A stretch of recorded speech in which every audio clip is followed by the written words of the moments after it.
मित्रों, आज की एक स्टोरी है एक क्लाइंट की। आज एक क्लाइंट ऐसा था कि उन्होंने कहा कि सर मुझे सर दर्द हो रहा है, मेरा सीटी स्कैन नॉर्मल आ रहा है, मेरे ब्लड रिपोर्ट सब नॉर्मल आ रहे हैं, मेरी छाती की पट्टी मतलब कार्डियोग्राम भी नॉर्मल आ रहा है, फिर भी सर दर्द हो रहा है तो क्यों हो रहा है। तो मैंने कहा कि ये माइंड और मगज की बीमारी होती है, इसके कारण हो सकता है, माइंड और ब्रेन की। तो उनका कहना था कि मगज की बीमारी तो नॉर्मल है क्योंकि सीटी स्कैन तो नॉर्मल है, फिर भी सर दर्द तो हो रहा है, मेरा बीपी भी कभी कभी अप डाउन हो जाता है, तो ये क्या पागलपन की बीमारी है, ये मगज की बीमारी है।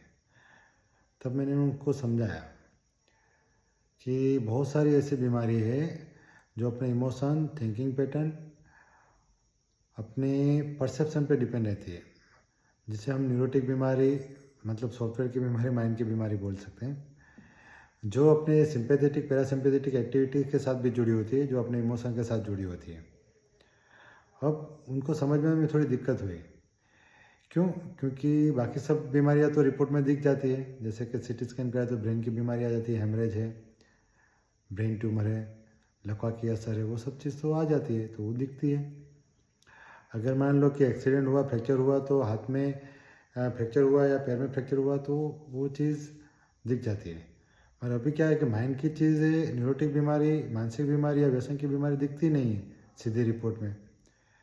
तो कुछ स्पेसिफिक रिपोर्ट होते हैं जिनमें वो चीज़ आती है।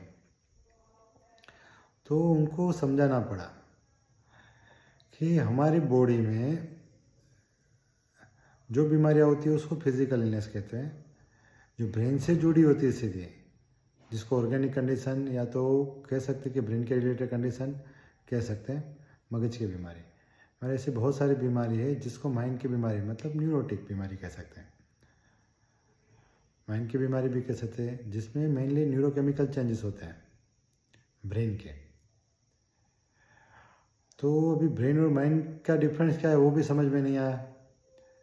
तो मैंने उनको सिंपल भाषा में समझाया कि ब्रेन मतलब मोबाइल में जिस तरह हार्डवेयर है मोबाइल एक, तो ये हार्डवेयर है, ऐसा मान के चलिए।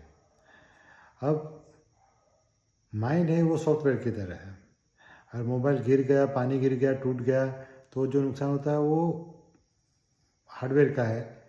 वैसे ही ब्रेन को अगर नुकसान हुआ एक्सीडेंट के कारण, बुखार के कारण, कोई और दिक्कत के कारण, तो उसको ब्रेन की बीमारी बोलते हैं। जैसे कि हम बोलते हैं कि मगज का बुखार चढ़ गया, कभी ऐसा नहीं बोलते कि माइंड का बुखार हो गया। तो वैसे बीमारी होती है जो ब्रेन की बीमारी बोल सकते हैं।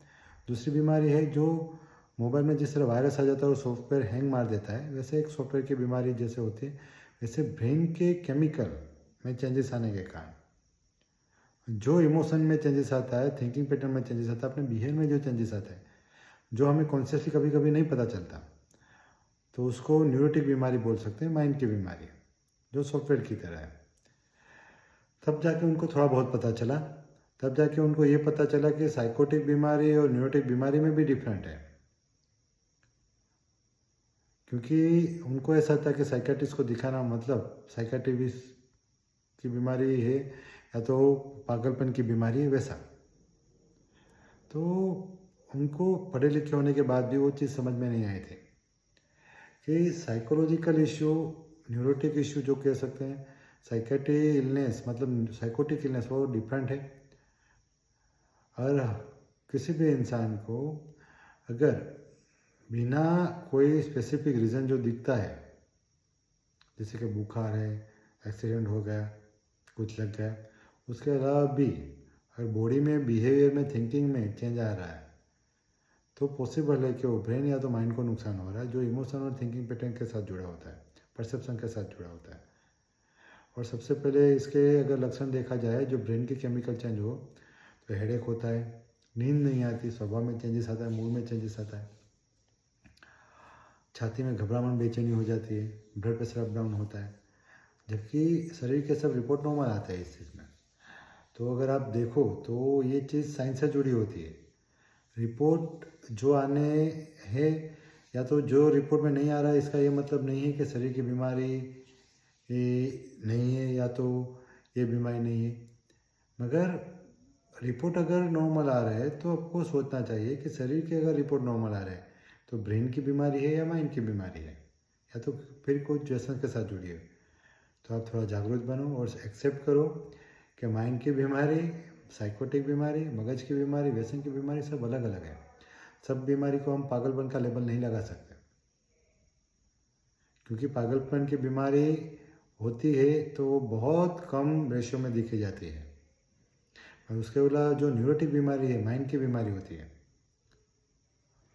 जो बहुत ज़्यादा दिखती है, जो मोर देन 60 to 70% पीपल में दिखने मिलती है। अगर आप 100 लोगों को देखो तो उसमें 60 to 70% को कभी ना कभी माइंड के रिलेटेड साइकोलॉजिकल इशू बने होते हैं। या तो वो उन्होंने सहन कर लिया होता है, टॉलरेट कर लिया होता है, या तो उसी चीज़ के कारण बहुत चीज़ें घुमा चुके होते हैं। इसमें रिलेशन है, हेल्थ है, इकोनॉमी है, मनी है, माइंड की जो पीस है वो भी कभी कभी घुमा देते हैं, क्योंकि इस चीज़ से अवेयर नहीं होते। तो अगर अवेयर नहीं है तो उसका सॉल्यूशन पर नहीं ला पाएंगे पहले से, तो ये दिक्कत होती है। तो बी स्मार्ट, स्मार्ट बनो, बहुत जल्दी इस चीज़ को जानो और उसकी जल्द से जल्द हेल्प लो, मदद लो और ट्रीटमेंट कराओ या तो काउंसलिंग कराओ।